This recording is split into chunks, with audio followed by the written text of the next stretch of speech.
আজ শবে কদর রাত, 12টার পর থেকেই শবে কদর রাত।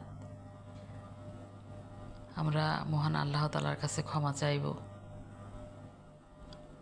মহান আল্লাহ তাআলা যেন আমাদের সবার পরিবার ভালো রাখে, সবার বাবা মা, যাদের বাবা মা এই পৃথিবীতে নাই, তারা যেন জান্নাতবাসী হয়, তাদের কবরে যেন শান্তি আসে, শান্তি থাকে। আল্লাহ যেন তাদের গুনাহ মাফ করে দেয়। প্রত্যেকের বাবা মার জন্য আজ রাতে দোয়া করবেন। যাদের বাবা মা বেঁচে আছে তাদের জন্য নেক হায়াত চাবেন মহান রবের কাছে।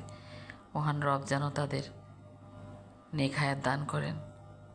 আমাদের দোয়া করা ছাড়া তো আর কোনো কিছু করার নাই। একমাত্র দোয়াই তাদের জন্য শান্তি।